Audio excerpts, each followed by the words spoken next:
এটাকে কি অন্যরকম ভাবে এত শিক্ষার প্রসার ঘটছে, অন্যরকম ভাবে আর কিছু করা যায় না? তাকে কি আরো একটু বদলানো যায় না? কবিতার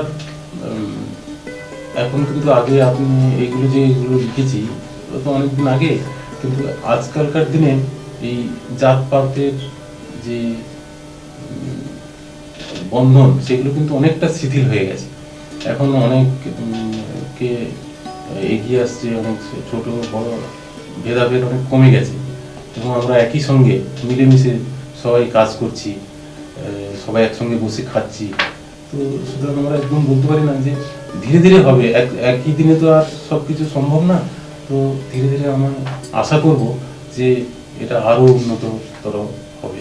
দীপকবাবুর একটি বিখ্যাত বই প্রতি পৃষ্ঠায় প্রেম, এই বইটির কি অদ্ভুত বৈশিষ্ট্য আছে, প্রচ্ছদ থেকে একেবারে শেষ পাতা অবধি সেখানেও সেই প্রতি পৃষ্ঠায় প্রেম এবং সেই প্রেমের আলোয় ভেসে যাওয়া নানা কবিতা। আমরা প্রেম নিয়ে দীপকবাবুর সাথে আলোচনা করব, অন্তত তার কবিতার প্রেম নিয়ে আলোচনা করব।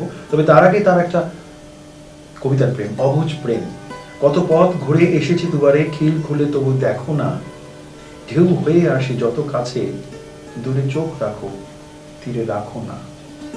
যদি বাড়িধারা হয়ে গায়ে পড়ি, ছাতা দিয়ে ঢাকুন নিজেকে, কেন ঘরে থেকে দূরে মেঘ দেখো, যদি আকাশে অশনি না থাকে। যদি রোদ হয়ে গলে গালে পড়ি, শুধু গাল দাও যা যা বেহায়া, যাও শেষে বট গাছ তলে, খোঁচো সুশীতল বায়ু ঘন ছায়া। আমি নাচর বান্দা বায়ু হয়ে কিছু কথা বলি এসে কানে কানে, তুমি এলোমেলো চুল সরাতে সরাতে বুঝি না কি বলো মনে মনে। জানি বহু ছলকলা প্রেম জানে, তবু ছলনা কেন সে বোঝে না।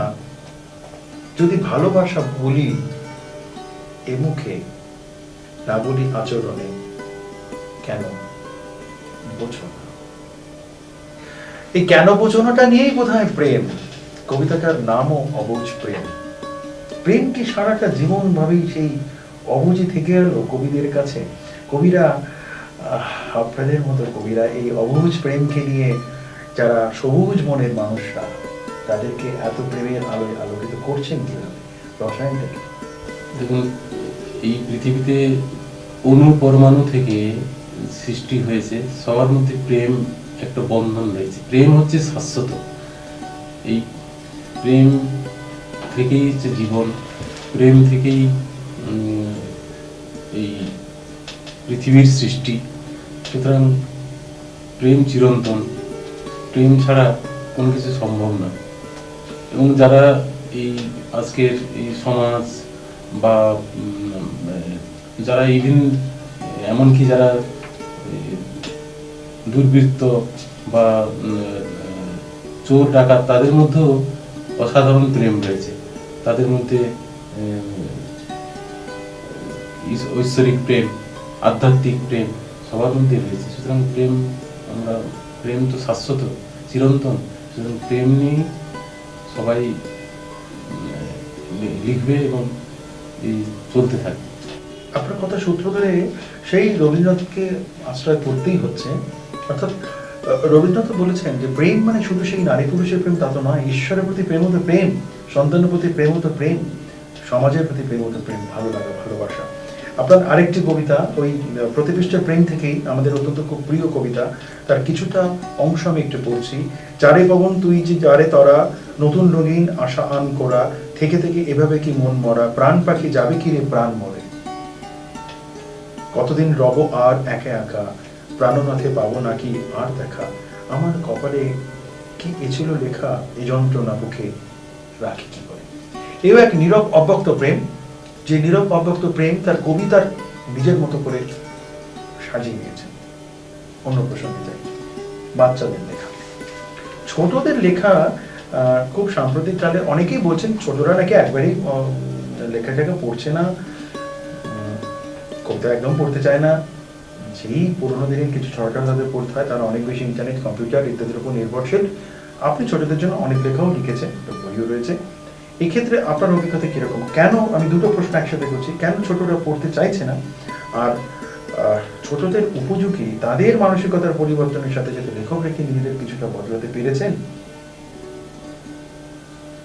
এখন ছোটরা জেনারেলি যখন পড়তে যাচ্ছে, পড়ার পাশে ছোটদের অক্ষরগুলো যাতে বড় থাকে এবং তারা একটা ছবি দেখতে চায়। তো যখন ছোটদের ছড়া থাকবে, ছড়ার পাশে কিন্তু বড় বড় দেখে লেখার থেকে বড় করে ছবি যদি থাকে, তাহলে তারা সেই বই বা সেই ছড়া পড়তে তারা রাজি হবে। নাহলে ছোটদের তো দেখতে বড় বড় ছবি দেখে, আজকে সুকুমার রায়ের ছড়া ছোট ছেলেরা এখনো পড়ে, তো আমাদের সেইভাবেই লিখতে হবে, একটু হাসি, তারপরে একটু মানে জীবন উপযোগী করে, মানে এখনকার দিনে যে সমস্ত কম্পিউটার বা যে সমস্ত সেইভাবেই লেখা। সুকুমার রায় যা লিখে গেছেন বা রবীন্দ্রনাথ যে ছড়া লিখে গেছেন, সেরকম ধরনের লিখলে কিন্তু হবে না। আজকালকার এই কম্পিউটার, মোবাইল, এইগুলো নিয়ে যদি আমরা ছড়া লিখি, আজকের দিনে এই বায়ু দূষণ নিয়ে যদি ছড়া লিখি, তাহলে কিন্তু তারা এই ছড়া পড়তে আগ্রহী হবে। হ্যাঁ, এটা আপনি ঠিকই বলেছেন। অনেক ক্ষেত্রে ইলাস্ট্রেশনের উপর অনেক সময় বাচ্চাদের একটা অন্তত মনস্তত্ত্বগতভাবে তারা অনেক কিছু আকর্ষিত বোধ করে। তবে আবার লেখার গুণাগুণ এবং লেখার বিষয়বস্তু বাচ্চাদের কাছে যদি খুব মধুর লাগে, খুব হাসির লাগে, সেটাও তারা খুব নিয়ে নেয়। দেবপ্রভুর একটি বিখ্যাত ছড়া, পড়াতে আসতো এক টিউশন মাস্টার, সঙ্গে থাকতো তার ব্ল্যাকবোর্ড ডাস্টার, প্রায় রোজ যেত বাড়ি, মুড়ি খেত কাঁড়ি কাঁড়ি, তারপর 3 হাঁড়ি জল খেত তিস্তা। থাকতো গঙ্গা তীরে টাউনশিপ ক্লাস্টার, ছোটখাটো ফ্ল্যাট ছিল সামনেই রাস্তা। ঘড়ি দেখে ঘন ঘন বলতো সে ফার্স্টটা রিভাইজ দরকার আজকের ক্লাসটা। কখনো রাগের বসে মাথায় গাঁটটা কষে, কারো কপাল দোষে ব্যান্ডেজ প্লাস্টার, ছাড়ে শেষে আফসোসে দীর্ঘশ্বাস তার, তবু কেন লোকে বলে ফাঁকিবাজ মাস্টার। এটার ভেতরেই একটা অদ্ভুত শ্লেষও আছে, আবার একটা অদ্ভুত মজাও আছে। আপনি বরং আপনার আরেকটি লেখা যদি পড়েন, সেটাও খুব ভালো লাগবে আমার দর্শকদের কাছে। দারুণ জবাব। ওহে বুলু বলতরে কে আলেকজান্ডার, এ তো এক প্রজাতি আসামের গন্ডার। ভূগোলটা পড়েছিস? বল কোথা চিল্কা?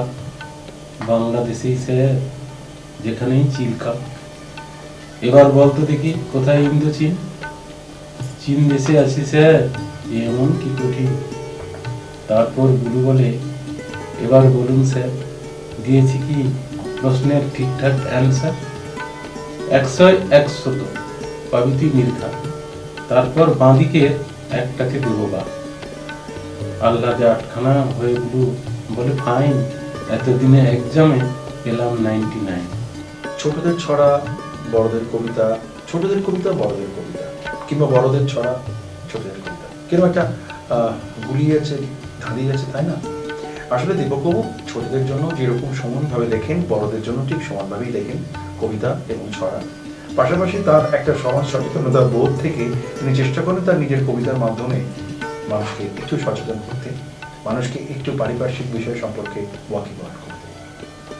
আজকে আমরা দেববাবুর সাথে কথা বললাম মূলত কবিতা এবং তার নিজস্ব ভাবনা চিন্তা এবং তার কিছুটা আত্মবিজ্ঞানের কথাও এই কবিতার মাধ্যমে এলো। আমরা কবিতা দিয়েই শেষ করব, বলাই বাহুল্য। পাশাপাশি আপনাদের একটা কথা বলি, এই অনুষ্ঠান আমাদের কেমন লাগলো লিখে জানাবেন, ফোন করবেন। আর আপনারা কবিতাময় থাকুন, কবিতাকে আশ্রয় করে বাঁচুন। কবিতা ভালোবাসা, বিষণ্ণতা, বিরহ, যন্ত্রণা, কষ্ট, প্রাপ্তি অপ্রাপ্তি, ইতিবাচক নেতিবাচক সবকিছু মিলিয়ে। আর দেববাবুদের মতো যারা একদম নীরবে খুব দীর্ঘদিন ধরে কাজ করে চলেছেন, কবিতা তাদের কাছে এক অন্য প্রাপ্তির, অন্য আশ্রয়ের ছায়া। আমরা শুধু সেই কবিতার আশ্রয়ে একটু জিনিয়ে নিতে চাই। ভালো থাকবে। কি কারণে মানুষ বানায় বোম? আছে কি এর উত্তর মোক্ষম? রেশম কীট লক্ষ কোটি বোম, নৃত্য বানায় তারাই পারঙ্গম। অবশেষে আত্মবলিদান, মানুষ জাতির যোগায় পরিধান। ক্ষুদ্র কীটে প্রশ্ন যদি করে, মানুষ কেন মানব বোমা মারে? এর কি জবাব হয়তো পশু পাখি পারবে দিতে, মানুষ তা পারবে কি?